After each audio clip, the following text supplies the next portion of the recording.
우리가 율법은 신령한 줄 알거니와 나는 육신에 속하여 제 아래 팔렸도다. 나의 행하는 것을 내가 알지 못하노니 곧 원하는 이것은 행하지 아니하고 도리어 미워하는 그것을 함이라. 만일 내가 원치 아니하는 그것을 하면 내가 이로 율법에 선한 것을 시인하노니 이제는 이것을 행하는 자가 내가 아니요 내 속에 거하는 죄니라. 내 속 곧 내 육신에 선한 것이 거하지 아니하는 줄을 아노니 원함은 내게 있으나 선을 행하는 것은 없노라. 내가 원하는 바 선은 하지 아니하고 도리어 원치 아니하는 바 악은 행하는도다. 만일 내가 원치 아니하는 그것을 하면 이를 행하는 자가 내가 아니요 내 속에 거하는 죄니라. 그러므로 내가 한 법을 깨달았노니 곧 선을 행하기 원하는 나에게 악이 함께 있는 것이로다. 내 속사람으로는 하나님의 법을 즐거워하되 내 지체 속에서 한 다른 법이 내 마음의 법과 싸워 내 지체 속에 있는 죄의 법 아래로 나를 사로잡아 오는 것을 보는도다. 오라 나는 공고한 사람이로다. 이 사망의 몸에서 누가 나를 건져내랴. 우리 주 예수 그리스도로 말미암아 하나님께 감사하리로다. 그런즉 내 자신이 마음으로는 하나님의 법을 육신으로는 죄의 법을 섬기노라. 아멘. 장성한 자로 이 세상을 뒤집는 삶을 살자. 장성한 자로 이 세상을 뒤집는 삶을 살자. 장성한 자로 이 세상을 뒤집는 삶을 살자. 자, 이제 옆에 계신 분에게 한 번 더 합니다. 장성한 자로 이 세상을 뒤집는 삶을 삽시다. 아멘. 그냥 세상 속에 하나님의 형상과 모양을 닮은 신령한 영적 존재인 저와 여러분이 또 예수 안에서 구원받은 하나님의 아들들이 되었습니다. 예수의 권세와 능력과 신적인 권위를 가졌고 철장 권세를 열고 닫을 수 있는 그런 열쇠를 가지고 주었는데도 불구하고 저와 여러분이 세상에서 무기력하고 무능력하게 살면 안 됩니다. 세상을 뒤집는 삶을 사는 저 여러분 되시기를 축복합니다. 믿으십니까? 하나님은 전지전능하신 하나님이시요 능력의 원천이 되신 분으로서 가장 큰 능력을 가지신 분이 하나님 아버지십니다. 하나님 아버지께서는 예수 안에서 구원받은 당신의 자녀들이 성령의 도움을 통하여 우리의 믿음을 날마다 유지시키고 또 유지시키고 환난 속에서도 믿음을 유지시키고 원수 마귀가 갖다 준 불행 속에서도 믿음을 유지시켜서 끝까지 믿음으로 나가기를 원하고 어떤 시험을 하든지 그 시험을 통하여서도 우리는 믿음으로 유지하여 믿음으로 승리하여서 승리하는 믿음의 삶을 살기를 원합니다. 그리고 우리가 처음 먹었던 마음, 처음 먹었던 하나님의 영광을 위하여 살고자 하는 그 마음을 하나님 나라에 들어가는 순간까지 유지시키기를 원하셔서 너희가 너희 인생의 삶이 어떤 순간에도 믿음을 끝까지 지키고 믿음을 유지시켜서 주님 나라에 들어가기를 원한다면 깨어서 기도하라. 무시로 깨어 부르짖고 기도하라. 성령의 도움으로 기도하라. 성령의 충만함을 입어라. 그렇게 당부하셨습니다. 왜 그렇습니까? 왜 주님이 깨어서 무시로 깨어 기도하고 성령의 충만함을 덧입어서 더 하나님 앞에 부르짖고 기도하라고 당부했습니까? 그것은 아무리 믿음 좋은 사람이라도 절대 신앙이 흔들리지 않는 사람은 없습니다. 아무리 믿음 좋은 사람이라 할지라도 흔들릴 때가 있고 마음이 요동칠 때가 있단 말입니다. 또 하나님의 아무리 큰 능력을 체험하고 맛보았다 할지라도 결코 낙심하지 않고 살 사람은 한 사람도 없습니다. 어떤 상황에 부딪혀서 놓이면 낙심하고 좌절할 수 있습니다. 또 믿음이 아무리 좋은 사람이라 할지라도 넘어져서 시험이 들 때도 있다는 사실을 기억하라는 것입니다.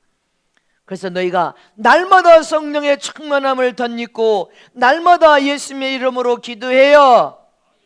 이기고 또 이길 수 있다는 사실을 기억하라는 것입니다. 믿음을 유지시킬 수 없으면 여러분들 절망 속에 낙심과 좌절 속에 주저앉아서 여러분들 마귀에게 종노릇한 자로 전락할 수밖에 없기 때문에 아무리 믿음이 좋은 사람이라 할지라도, 아무리 하나님의 큰 능력을 체험한 사람이라 할지라도, 많은 하나님의 기적과 능력을 맛봤다 할지라도 누구를 불문하고 여러분들 인생의 삶에 흔들릴 때도 있음을 기억하시길 축원합니다. 낙심하고 좌절이 찾아올 수 있다는 것을 기억하시길 축원합니다. 안 될 때가 있다는 것을 기억하라는 것입니다.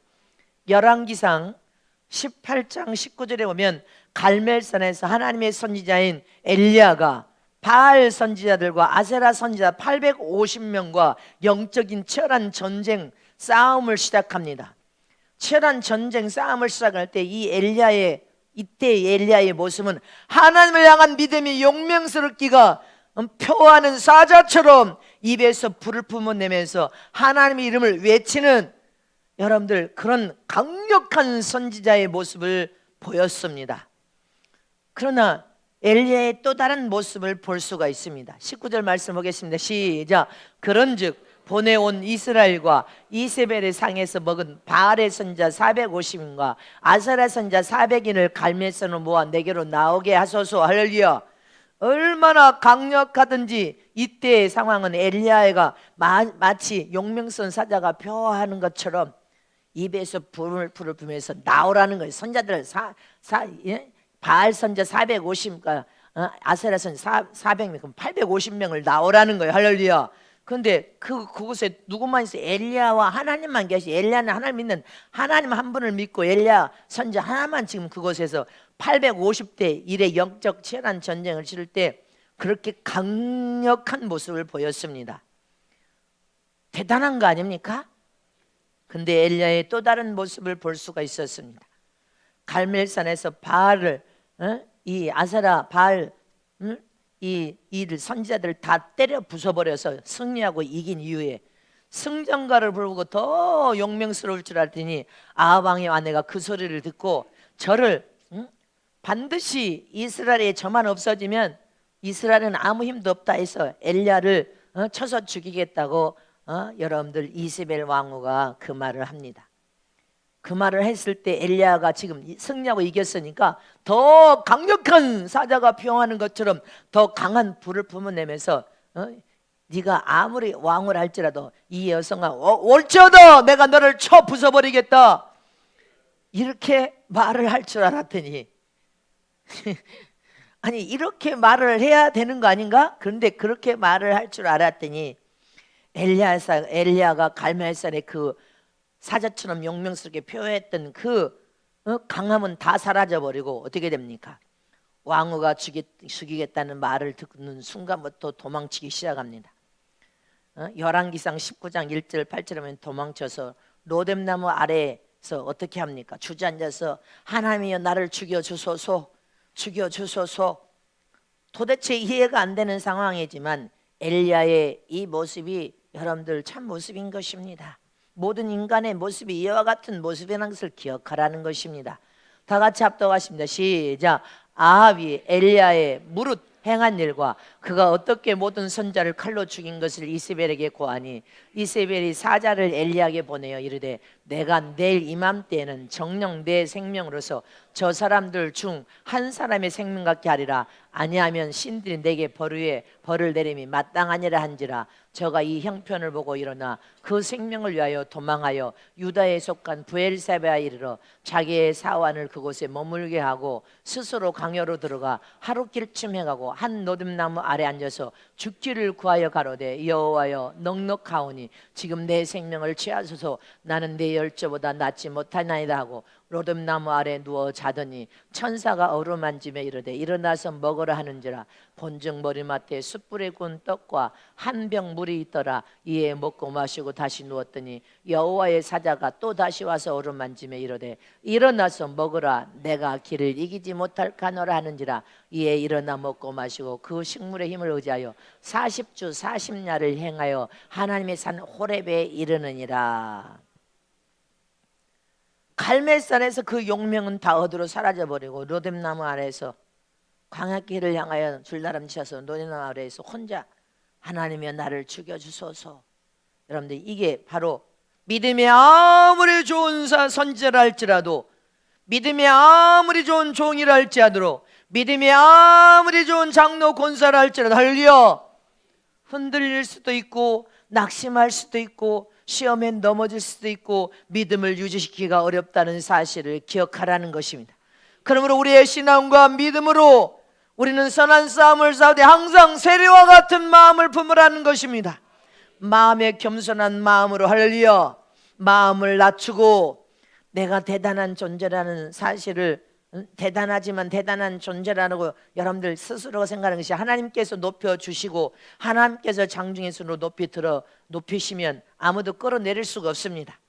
그러나 자기 자신이 스스로 자기를 높이면, 대단하다고 높이면 교만하여서 마귀에게 종노릇하여 넘어질 수밖에 없다는 것입니다. 그래서 주님은 겸손하게 허리를 동여서 할렐루야, 낮은 자로 내려가되 항상 너희 마음이 세리와 같은 마음을 품으라는 것입니다.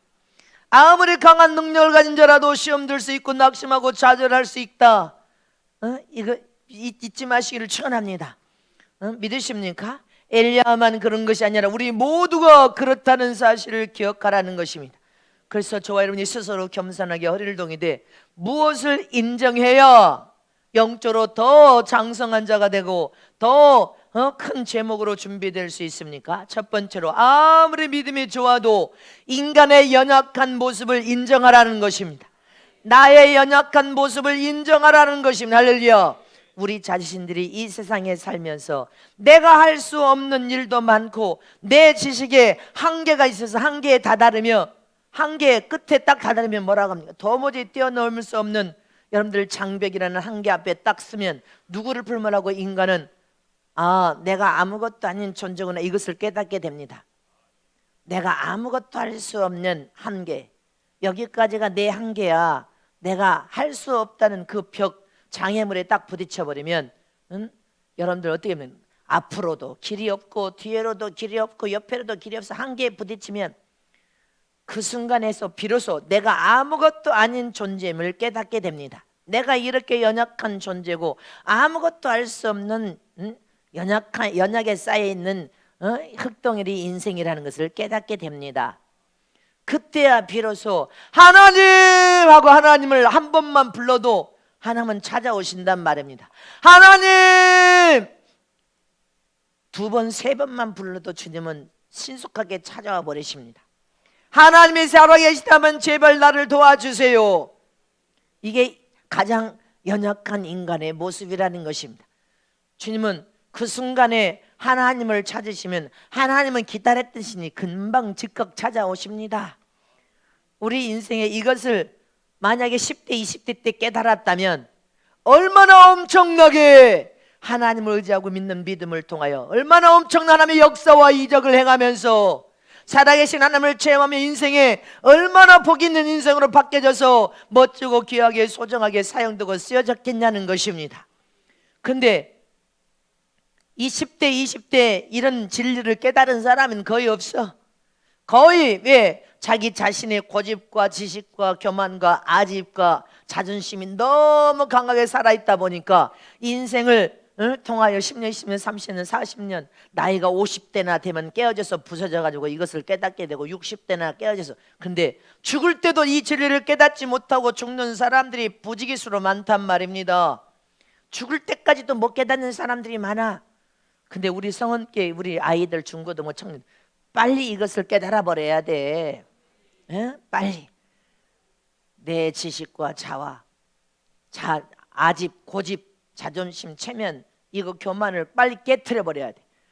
인간은 연약에 쌓여 있어서 항상 한계가 오고 그 한계를 뛰어넘을 수 없는 상황에 놓이면 내가 아무것도 할 수 없는 이렇게 연약한 존재였구나, 티끌 같은 존재, 하나님이 아니시면 아무것도 할 수 없는 존재인데 이걸 못 깨달았구나. 그래서 전적으로 하나님만을 바라보고 의지하고 하나님의 도움을 구하는 믿음의 사람이 되어야 된단 말입니다.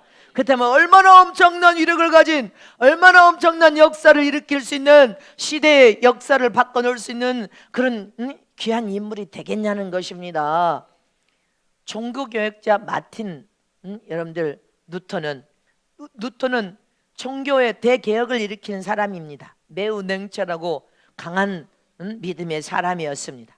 그래서 혼자 교황을 대적하고 가톨릭 세력과 맞서 싸운 불굴의 여러분들 주의 종, 불굴의 하나님의 사람이었습니다. 혼자서 교황을 향하여서 가톨릭 세력을 향하여서 맞서서 싸운 사람, 그래서 종교 대개혁을 일으킨 인물입니다. 그런데 어느 날 갑자기 무력감에 빠져서 낙심하고 좌절하고 주저앉아 있어. 안 되는 일 속에 빠져서 주저앉아서 낙심과 좌절만 하고 있으니까 그것을 보다 못한 아내가 하루는 상복을 입었어. 완전히 상복을 다 입고 남편 앞에 나타나니까 남편이 깜짝 놀라가지고 여보, 우리 가족 중에 누가 돌아가셨나? 이렇게 묻습니다. 그러니까 아내가 대답하기를 우리 식구 누가 죽은 것이 아니라 하나님이 죽었습니다. 그러니까 남편인 이 루터가 바락 화를 냅니다. 아니 그게 무슨 불경스러운 말을 하는 것이오. 하나님이 죽다니, 전능하신 하나님이 어찌 죽을 수 있어? 지금도 하나님은 살아계셔서 우주를 주관하고 계시고 지금도 악한 세력을 멸하고 계시고 지금도 역사하고 계신 하나님이신데 어찌 그렇게 말을 하시오? 이렇게 버럭 화를 내니까 아내가 맞장구를 칩니다. 맞습니다. 하나님이 지금도 살아계셔서 역사하신 하나님이 맞는데 당신이 하도 낙심하고 좌절하고 주저앉아 있으니까 하나님이 죽은 줄 알았지 않습니까? 얼마나 지혜로운 아내야. 죽은 줄 안 거 아닙니까? 그러니까 그 소리에 그 남편이 화들짝 놀래가지고 정신을 바짝 차려서 다시 힘을 얻고 대개혁의 깃발을 들고 더 높이 들어서 앞장서서 다시 일어나서 엄청난 대개혁을 일으켰다는 것입니다. 할렐루야. 남편이 믿으면 좋은 남편이 낙심하지 않을 때는 아내가 또 믿으면 좋아서 그 남편을 이렇게 세울 수 있어야 되고, 아내가 낙심하고 좌절하고 있으면 남편이 그 아내를 이렇게 세울 수 있어야 되지. 서로 끌어내리면 안 된단 말입니다. 서로 영적으로 손해나도록 끌어내리면 안 된다 이 말이에요. 이렇게 누구나 아무리 믿음이 좋아도 마틴 루터도 엘리야도 할렐루야, 여러분들 어떤 상황에 놓이면 흔들릴 수 있습니다. 믿음이 낙심할 수 있고 좌절할 수 있습니다. 이것이 인간의 연약한 모습이라는 사실을 이분은 잊어서는 안 되고 인정해야 된단 말입니다. 나의 연약한 모습이 바로 이 모습이다 인정을 해야 돼. 그래서 날마다 그것을 깨달은 사람만이 하나님 전능하신 앞에 나와서 부르짖고 기도할 수 있습니다. 하나님이여, 내 인생에 이런 상황을 만났을 때 좌절하고 낙심하고 주저앉아 있기보다는 지혜로운 사람, 지혜로운 하나님의 아들이 되어서 이것을 이기기 위해서 하나님 있는 믿음으로 하나님을 바라보고 하나님의 도움을 구하고 하나님을 의지하면서 하나님 앞에 부르짖고 기도하라는 것입니다. 기도할 때 벌떡 일어날 수 있습니다. 기도할 때 또 도전할 수 있습니다. 젊어서 20대 때는 또 도전하고 또 도전하고 도전할 수 있는 시간이야.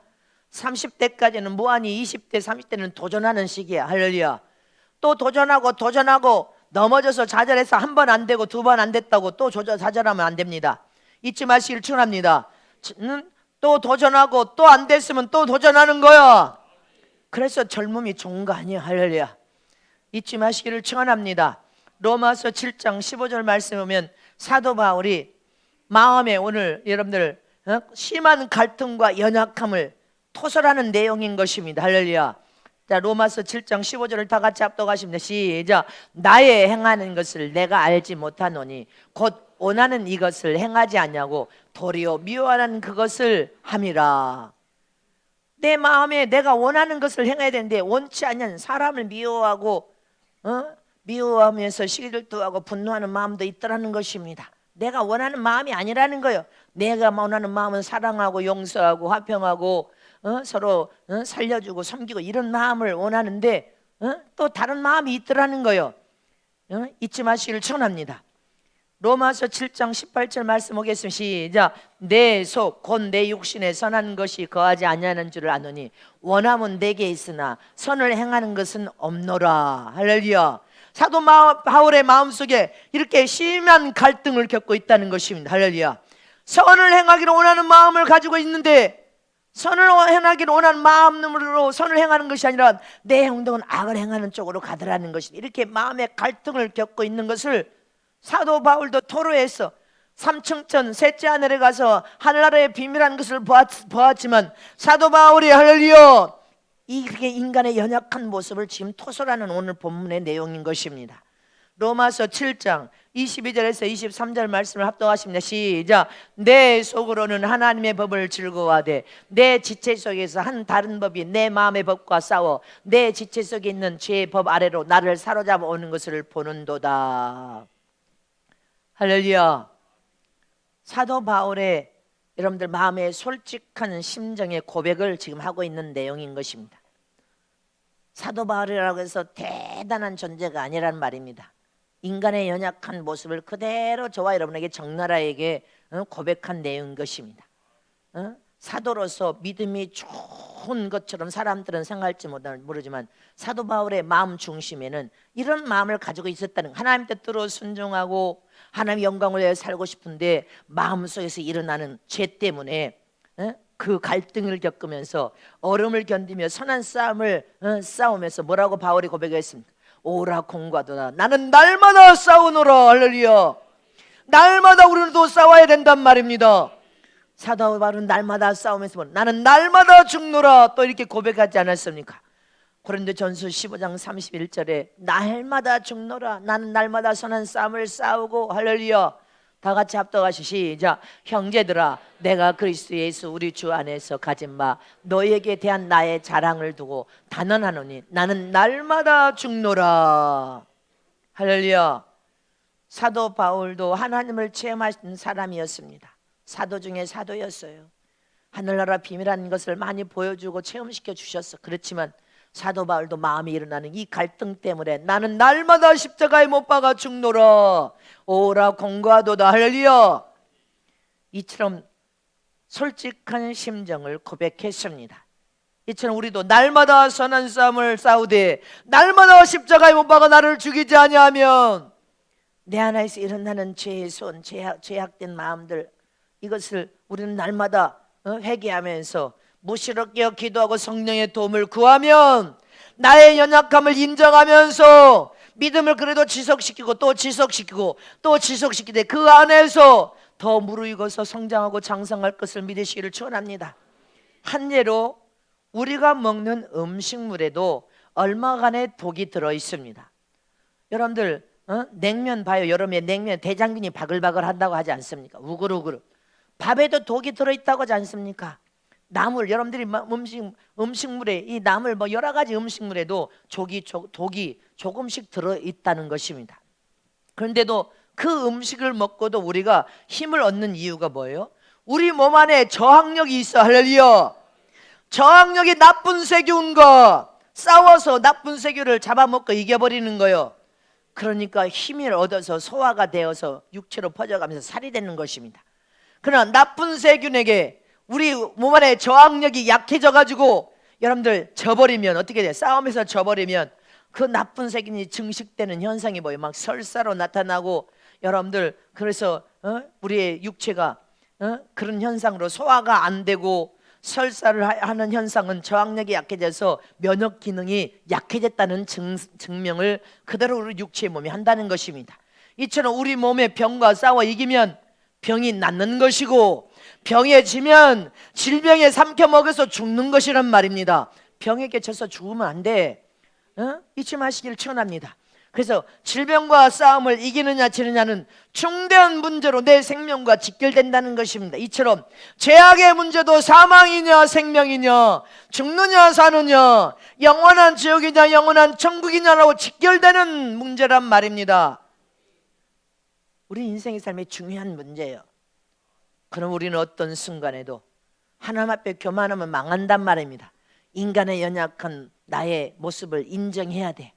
그리고 인간이 도무지 알 수 없는 한계에 부딪히면, 여러분들 아무것도 할 수 없는 연약에 쌓이는 인간인 것을 우리가 스스로 깨달아 아는 사람이라면 더욱 믿음을 가지고 하나님께 찾아가서 하나님만 바라보고 하나님만 의지하고 하나님의 도움으로 살면서 하나님께 부르짖고 기도하여서 육신의 삶과 내 영혼의 삶을 잘 구분하여서 영적 신앙생활을 잘 할 수 있는 복 있는 성도들이 되시기를 축복합니다.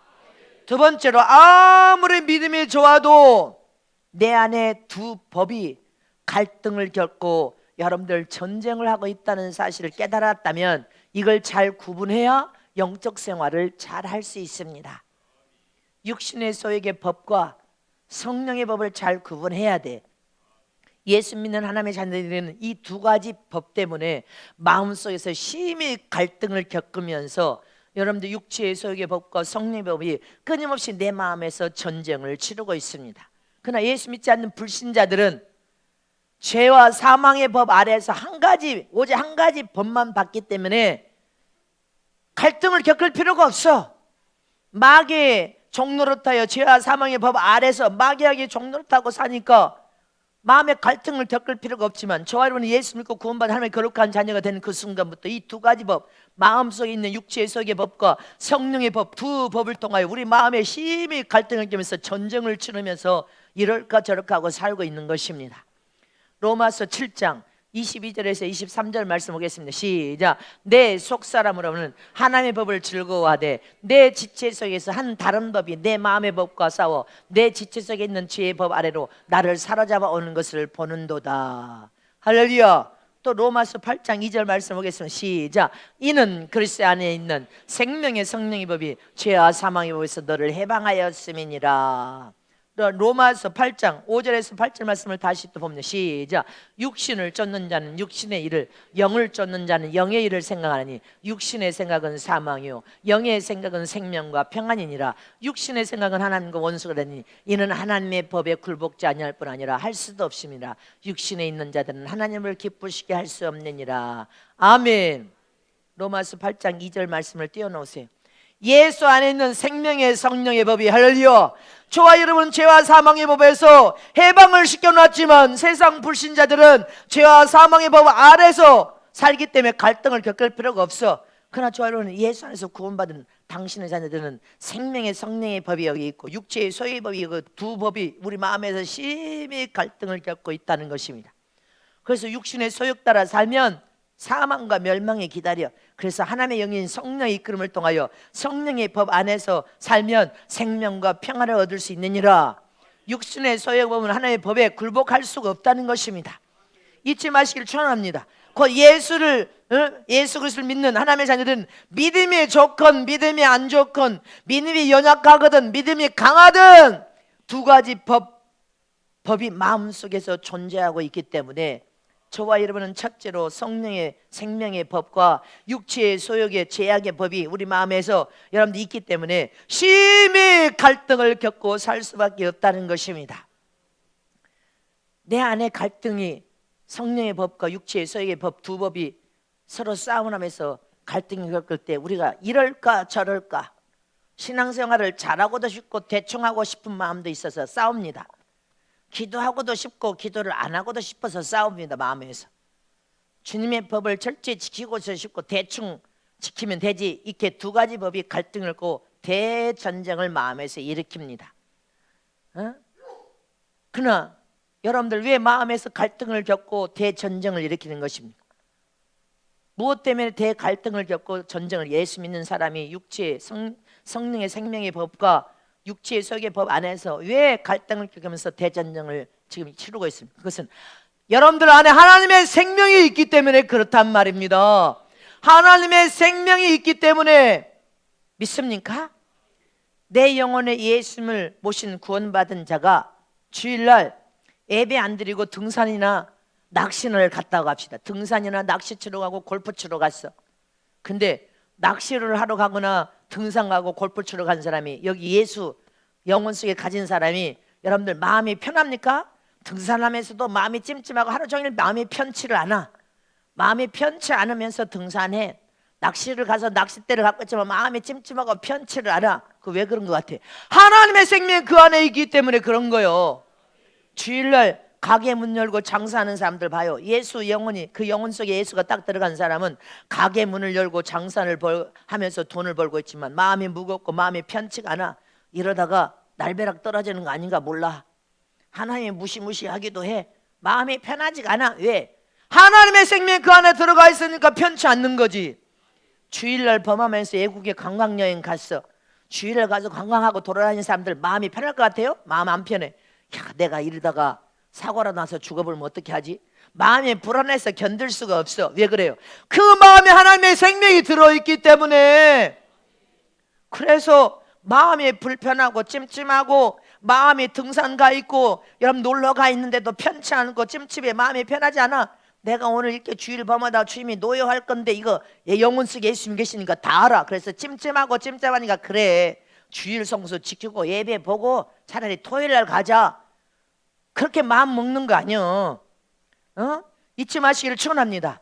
이 사람이 영혼 속에 예수를 가지고 여러분들 등산 가고 낚시 가고 골프 치러 가고 운동 가고 여러분들 장사하는 사람들이 그 마음에 하나님의 생명이 들어있는 사람들인데 믿음이 있는 사람입니까? 믿음이 없는 사람입니까? 믿음이 있는 사람 아니에요. 믿음이 티끌 같은 믿음이라도 있으니까 마음이 찜찜하고 괴로운 거요. 편치가 않는 거요. 근데 어떤 믿음이요? 믿음이 적은 믿음. 할렐루야. 믿음은 있긴 있는데 주일을 여러분들 예배를 철저히 볼 수 있는 육체의 소욕이 성령의 법에 완전히 사로잡혀서 굴복을 당하지 못했으니까 육체의 소욕과 성령의 법 안에서 갈등을 겪다가 주일을 범하고 등산과 낚시가 여러분들 운동과 축구가 여러분들 골프 치러 가. 그런데 마음이 편치 않고 불편한 건 뭐예요? 하나님의 생명이 거기 들어있어서 그 생명의 양심을 치니까 괴로운 거예요. 그러니까 전혀 믿음이 없는 것이 아니라 믿음은 있긴 있는데 진리를 지킬 수 있는 믿음이 아닌 거예요. 영적으로 어린아이란 말입니다. 장성하지를 못하니까 마음이 편치 않고 찜찜하면서도 마음이 괴로우면서도 여러분들 성령의 생명의 법에 그거를 굴복시키지를 못하니까 세상으로 끌고 가는 거 아니에요, 육체의 사람을. 그러나 불신자, 예수를 믿지 않는 믿음 없는 사람들은 죄와 사망의 법의 지배 아래에 있기 때문에 마음이 찜찜하지도 않아. 편해. 오히려 주일날 지 맘대로 살고 놀러 가고 그런 게 편해. 여러분들 왜? 아예 믿음 없는 사망 아래 있기 때문에. 그러나 저와 여러분은 예수의 생명 안에 있기 때문에 찜찜한 거예요. 할렐루야. 그래서 육신의 소욕 따라 따라간 믿음은 여러분들 연약한 믿음이에요. 계명을 지킬 수 없는 믿음, 어린아이 같은 믿음, 할렐루야. 길가바 같은 믿음, 가시덤불 같은 믿음, 돌착박 같은 믿음이란 말입니다. 이런 어린아이의 믿음은 일평생 이렇게 마음의 전쟁을 치르다가 갈등을 겪다가 여러분들 살아계신 하나님을 크게 체험도 못하고 죽어서 그냥 여러분들 벌거벗은 겨우 구원받아서 예수 영혼에 예수가 있으니까 벌거벗은 저 영광이 낮은 변두리로 가는 거예요. 저와 여러분이 이렇게 일평생 편치 않는 마음으로 살 사람이 있습니까? 찜찜한 마음으로 여러분들 살 사람 있습니까? 이런 마음을 우리는 버려야 돼. 할렐루야. 그럴 수 없단 말입니다. 그래야 할 수 없어. 진리를 통하여 영원한 천국을 보았기 때문에 그래야 할 수 없어. 영광을 봤기 때문에 그래야 할 수 없어. 하늘나라 왕 같은 영광을 봤기 때문에 그래야 할 수 없단 말입니다. 그럼 어떻게 해야 돼? 어떻게 해야 돼요? 성령의 충만함을 덧입어라. 성령의 도움을 구하고 깨어서 기도하라. 여러분들 말씀에 영의 밥인 말씀을 먹고 부르짖고 기도하고 성령의 도움을 구하여 무럭무럭 성장하고 변화되어라. 성장하라. 성장하라. 변화되어라. 어린아이가 되지 말고 장성한 자가 되어라. 믿음도 더 견고하고 정 같은 믿음으로 단단한 자가 되어라. 그렇게 영적으로 성장하면 자원하여 하나님의 말씀과 법과 계명을 사랑하여 기쁨으로 지켜 행합니다. 영적으로 장성하여 가신 모습에 갈등과 결정을 마음에서만 갈등과 전쟁이라. 그 대신 육체의 소욕과 죄악으로 이거지지만 마라. 할렐루야. 그래서 그 속에서 갈등을 겪고 전쟁을 치르지만 여러분들 영이 성숙한 여로 자라고 믿음이 자라면서 이제 하나님의 말씀에 계명을 사랑하여 우뚝 견고하게 믿음으로 서버리면, 그래서 청년의 단계를 넘어가고 여러분들 단단한 식물을 먹는 아비의 단계, 여러분들 서서히 입성하여서 서서히 더 영적으로 성장하고 장성함, 육체의 소욕을 지배하고 다스려버립니다.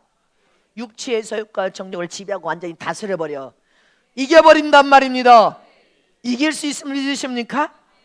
이길 수 있습니다. 누가 도우시면 성령 하나님이 돕고 계시니까 이길 수 있단 말입니다. 그러면 하나님의 말씀과 법대로 경건하고 바르고 정직하고 진실하게 할렐루야 자원의 기쁨으로 십자가를 짊어지면서 육체의 소욕과 법을 들어주지 않고 성령의 이끌을 받으면서 하나님의 생명과 성령에 모여서 하나님의 원하신 뜻대로 살 수 있단 말입니다. 그래서 우리는 하나님의 계명과 법을 사랑하여서 순종하는 믿음의 사람이 되려면 지금 이런 모습으로는 안 되니까 더 성장해야 된단 말입니다. 그럴 수 없어. 내 마음대로 골프 치러 다니고 내 마음대로 낚시하고 내 마음대로 여러분들 등산 가고 내 마음대로 놀러 다니면서 그렇게 살 수 없어. 찝찝하게 마음이 불편하고 편치 않는 마음으로 그렇게 살면 안 된단 말입니다. 그래서 시간이 되면 시간이 들수록 우리는 성장하고 변화가 일어나야 돼. 믿으십니까? 그래서 하나님의 법대로 순종하여서 여러분들이 무르익어서 아베의 단계에 들어가 장성한 자로 스스로 앞가림을 할 수 있고 계명을 사랑하여 자원하여 계명을 지키는 거예요. 할렐루야. 기쁨과 감사 속에 주의를 성수를 하고 기쁨과 감사 속에 우상을 타파하고 기쁨과 감사 속에 헌신하고 충성하고 봉사하고 할렐루야. 그렇게 믿음으로 살면서 여러분들이 영적으로 장성한 자가 되고 믿음도 경과 믿음이 되면 세 번째로 어떻게 돼버립니까? 세상을 뒤집는 자가 돼버린단 말입니다. 어느 날 여러분들이 세상을 뒤집는 자로 변화되어서 준비되어 있어버려. 세상을 뒤집는 자가 돼버렸더라는 거예요. 사도행전 17장에 봐요. 데살로니가에서 바울이 예수님에 대해서 복음을 선포할 때 유대인들의 시기를 타면서 뭐라고 핍박하는 장면이 나옵니다. 사도 바울이 처음부터 이런 사람이 아니었잖아요. 근데 어떻게 변해버렸어요?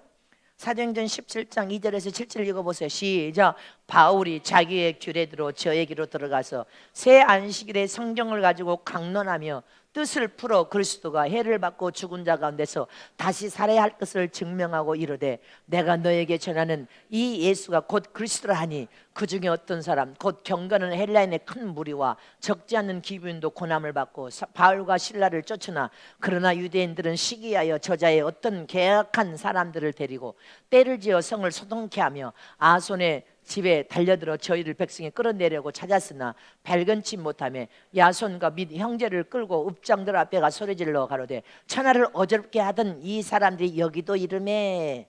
여기 뭐라고 천하를 어지럽게 하는 사람들이 여기 이르되 사도 바울과 신라를 통하여 천하를 어지럽게 하는 이 말은 다른 말로 한다면 이 사도 바울과 신라는 뭐요? 세상을 뒤집는 사람이라는 뜻인 것입니다. 무엇으로? 천국 권수에 있는 복음 말씀으로 이 세상을 뒤집는 사람으로 변해 있더라는 것입니다.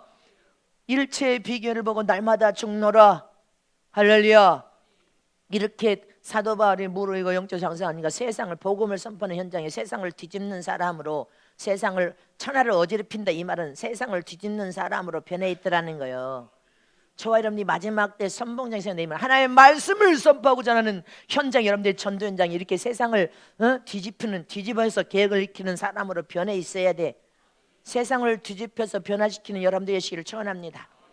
정말로 여러분들 지혜로운 사람이라는 것은 똑똑한 사람, 지식 있는 사람, 영리한 사람을 지혜로운 사람이라고 하나님은 하지 않습니다. 하나님께서 정말로 지혜로운 사람이라고 말하는 사람은 어떤 사람이에요? 여러분들 좋은 옥토의 심령을 가지고 하나님의 말씀을 듣고 깨달아서 그 말씀을 삶 속에 적용하여 직행하는 사람이 30, 60배, 100배의 풍성한 결실을 맺느니라. 하나님의 말씀을 듣고 깨달아서 순종하는 사람이 최고로 지혜로운 사람인 것이고 하나님이 가장 기뻐하시는 믿음의 사람이고 세상을 뒤집을 만큼 하나님의 장중에 붙들어서 앞장서 사용하고 쓰임받을 사람입니다. 이쯤 하시기를 축원합니다. 마태복음 10장 34절에서 35절 말씀 보세요. 시작. 내가 세상에 화평을 주러 온 줄을 생각지 말라. 화평이 아니요 검을 주러 왔노라. 내가 온 것은 사람이 그 아비와 딸이 어미와 며느리가 시어미와 불화하게 하려 함이니라. 내가 세상에 화평을 주러 온 줄을 너희들 착각하지 말라. 화평이 아니라 검을 주러 왔대. 검. 잊지 마시기를 축원합니다. 불화를 왜 지금 믿음이 하나 되지 못하면 불화합니다. 내 가족이 여러분들 적이 될 수가 있어. 이런 세상이 지금 펼쳐져 버렸다는 것을 기억해야 됩니다. 그래서 지금은 무엇보다도 온 가족이 믿음이 하나 되는 것이 가장 중요한 때란 말입니다. 그래서 진짜 하나님의 말씀대로 살고 하나님의 계명을 지켜가면서 순종하는 온 집안의 식구가 믿음으로 사는 순종하는 가족이 다 되어야 여러분들 하나님의 영광을 볼 수 있음을 믿으십니까? 우리는 가족끼리 원수가 되면 안 돼. 어? 믿지 않는 가족들끼리 제일 치열한 전쟁이 지금 추석 명절에 치열한 전쟁을 치를 것입니다. 여러분들은 선교사로 파송해서 지금 가정으로 가는데 믿지 않는 사망의 권세 아래 있는 마귀의 종로로 타는 불신자 형제들이 있단 말입니다. 불신자, 어머니는 예수 믿고 아버지는 예수 안 믿는 그런 가정들이 있고, 형제들 중에서도 예수 안 믿는 형제들, 사망의 권세의 세력에 붙들려 있는 그런 가족이 있어. 그럼 만나면 다른 아이들 이야기, 뭐 가족 이야기, 사업 이야기 할 때는 멀쩡하다가 종교 이야기만 하면 얼굴에서 불나가지고 서로 이제 또 막 은성을 높이고 싸웁니다. 왜? 여러분들은 예수 하나님의 성령의 법, 생명과 성령의 법 안에서 하나님의 사람이고, 믿지 않는 불신자 형제들은요, 사망의 권세 아래 있는 마귀의 종노릇하는 사람들이에요. 그러니까 종교 이야기만 나오면 피 터지게 싸우는 거예요. 피 터지게. 예? 예수 믿는 형제 쪽에서는 하나님의 계명과 뜻을 지켜 순종하려고 하다 보니까 제사를 폐하자, 절을 하는 것을 폐하자 하고, 불신자 사망의 권세 아래 마귀의 종노릇하는 형제들은 뭐예요? 부모 없이 어떻게 네가 세상에 태어난 자식이냐? 어? 부모에게 효를 다하는 것은 자식의 도리인데 제사를 지내야 하고 절을 해야지, 이렇게 여러분들 도덕적인 것을 가지고 나오면서 큰 소리를 냅니다. 그러니까 서로 싸울 수밖에 없어. 그러나 누구를 불문하고 여러분들 믿는 여러분들은 제사상에 절을 하거나 제사 음식에 여러분들 자식된 도리라고 해서 그렇게 하지 말고 살아생전에 효를 다하라고 성경에 말씀하셨습니다. 살아생전에 효를 다하여서 부모를 섬기는 것이지 죽은 후에는 아무 소용이 없습니다. 잊지 마시기를 축원합니다. 그래서 하나님께 모든 것을 다 맡겨드리고 하나님께 기도해서 하나님이 우리 삶에 찾아오셔서 함께 역사하셔서 온 가족이 믿음이 하나 되어서 다 구원의 은총을 받으러 하나님께 맡기고 기도해야 돼요. 싸움을 할 것이 아니라 기도하는 저와 여러분 되시기를 축원합니다. 그러나 절대로 우리가 신앙과 믿음에서 절대로 타협을 하지 말아야 될 것은 뭐, 절하는 것은 타협할 수 없습니다. 제사 지내는 것은 타협할 수 없는 문제란 말이에요. 왜? 하나님의 진노를 통하여 3, 4대의 저주를 면치 못하는 일을 만들지는 말아야 돼. 할렐루야. 그래서 추석 명절에 여러분들이 가서 전쟁을 치르고 오지 말라 이 말이에요. 믿지 않는 가족이 믿음이 하나 되고 예수 생멸던 구원시켜달라고 기도를 하되, 절하는 것만큼은 절대로 하지 말고 제사 지내는 것만큼은 절대로 타협하지 말고 꿋꿋하게 지켜서 이겨야 된단 말입니다. 로마서 8장 3절에 시작. 율법이 육신으로 말미암아 연약하여 할 수 없는 것을 하나님은 하시나니 곧 죄를 인하여 자기 아들을 죄 있는 육신의 모양으로 보내요 육신의 죄를 정하사. 할렐루야. 누구는 할 수 있어요? 율법이 육신으로 말 우리의 연약함을 할 수 없는 그것을 하나님은 다 할 수 있다는 것입니다. 하나님은 다 할 수 있으신 분이심을 믿으십니까? 그래서 저와 여러분은 이번에 선교사로 가족에게 갈 때 성령의 도움을 구하란 말입니다. 성령여 도와주소서. 하나님의 지으시고 명체를 보셔서 사망의 권세 아래 있는 형제들과 싸움이 아니라 다툼이 아니라 그들을 설득하게 하여 주시고, 나는 절할 수 있는 그 기회를 절대로 피하여서 절하지 않고 제사 지내지 않겠습니다. 할렐루야. 그래서 피해야 되고 이 가족들을 어떻게 하든지 구원의 은총을 빌어서 구원시켜 주시옵소서. 그리고 신부단장 시켜주시고 신랑이신 예수님이 오실 때 주님을 만날 수 있도록 도와주소서. 여러분들 기도하고 가서 사람도 변화시켜야 되지만 전도 현장에서 여러분들의 환경도 뒤집어서 변경을 시킬 분이 여러분들이 잊지 마시기를 축원합니다. 믿지 않는 가족들을 예수를 통하여서 뒤집어놓는 역사를 일으킬 것도 여러분들이 해야 돼. 이 도성을 뒤집혀서 여러분들 변화시킬 것도 저와 여러분이 해야 돼. 전 세계가 뒤집혀서 대개혁의 역사를 일으킬 것도 저와 여러분이 해야 된단 말입니다. 근데 우리는 연약에 쌓였지만 하나님이 도와주시고 하나님이 하시면 다 할 수 있음을 믿으십니까? 하나님이 하시면 됩니다. 여러분들, 제가 언젠가도 설교했잖아요. 사회주의의 이상은 들을 때는 거창하고 멋져 대단해. 이론은 대단했는데 그 사회주의 이론을 현장에서 실천할 때는 아주 악법이야. 악한 이론이란 말입니다. 왜? 사회주의는 모든 사람, 가난한 사람, 빈궁한 사람 다 서로 나누어서 살아요. 배급제로 다 배급을 주겠다는 거예요. 배급을 동일하게 살게 만들겠다는. 그런데 다 배급을, 국가에서 배급을 막 북한 봐요. 배급제가 되니까 다, 그러니까 거기도 경제를 개방해서 중국에서 다 물건이 들어간대. 배급을 준다 하니까 다 너나 할 것이 일 안 해. 아무 일도 안 하고 그냥 내가 뭐 뭐하러 내가 땀 흘리고 썩어 빠지게 일을 해. 그냥 가만히 있어도 배급 주는데. 그래서 국민이요, 정신이 병드는 사람들은 자꾸 뭘 받아먹고 그 정신 병들어 버리는 거예요. 그래서 사회주의 자체는 이론 자체는 멋진데 현장에서 딱 실천하면 다 국민을 병들어서 죽게 만드는 법이야. 할렐루야. 그래서 우리는 자유민주주의를 수호하는 것입니다. 자유의 민주주의를 수호하면서 저와 여러분이 이 가난한 사람들을 없애려면 어떻게 해야 돼? 부자들이 자원하에 십자가를 짊어지고 나눠줘야 돼. 자발적으로 초대교회 당시에 하나님의 영광을 위해 믿음으로 사는 사람들이, 재산이 많은 사람들은 그것을 쪼개서 나눠서 사도들 발 앞에 나서 그것을 나눴던 것처럼, 할렐루야, 서로 성숙한 국민, 성숙한 나라, 성숙한 신앙인들이 되어서 서로 나누어야 된단 말입니다. 할렐루야. 그럼 부강한 나라로 도약할 수 있어. 우리는 주변 국가에 침략을 받았던 주변 국가보다 우리는 더 부강한 나라, 더 잘 사는 나라가 돼야 될 줄 실천합니다. 그래, 할렐루야. 위상이 높아져서 부강해지면 주변의 나라들이 우리를 얕보지 못하고 절대로 우리를 함부로 죽일 수 없는 것입니다. 잊지 마실 줄. 그래서 우리는 자유민주주의를 수호해야 된단 말입니다. 할렐루야. 자유의 민주주의도 여러 가지 부족한 부분들이 있겠죠. 부자들은 탐욕과 욕심을 더 많이 가지려고 더 많이. 그래서 빈부차이가 너무 극심해.